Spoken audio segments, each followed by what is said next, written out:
Mars. At ito na, dumating na nga yung mga accessories na pwede nating magamit sa ating DJI Action 4. So ito, binili natin to sa mismong shop sa may One Ayala. Kasi for me, no, very important na original talaga. Meaning from the manufacturer mismo, itong kagamitin na pang dagat. Ayan. Kaya ito lang yung binili natin doon sa store. Ito namang iba na pwede nating magamit, no, pang daily, like itong tripod. Binili na lang natin yan sa Telesin. I don't know, hindi ko na search, pero ayan, most yung mga binibenta ng Telesin is para sa mga action camera, mga portable cameras from GoPro, DJI.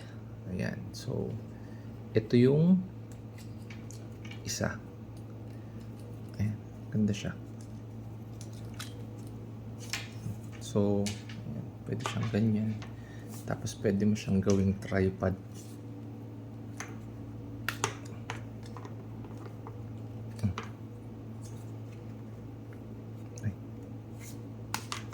Ayan.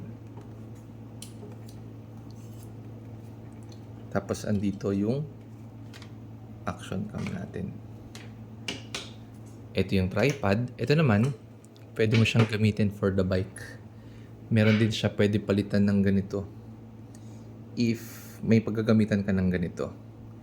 Then ito naman, pwede mong gamitin for the clip.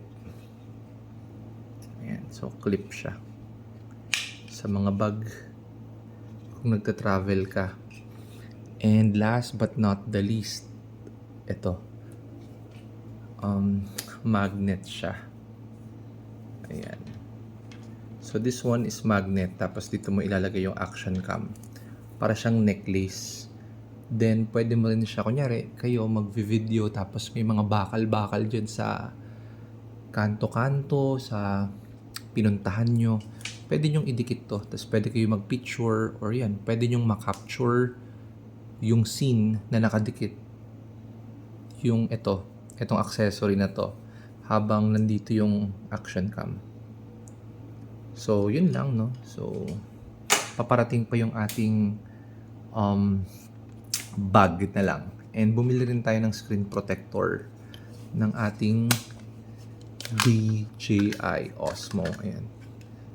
Bumili tayo ng screen protector niya here and here. Ayan. So, yun lang.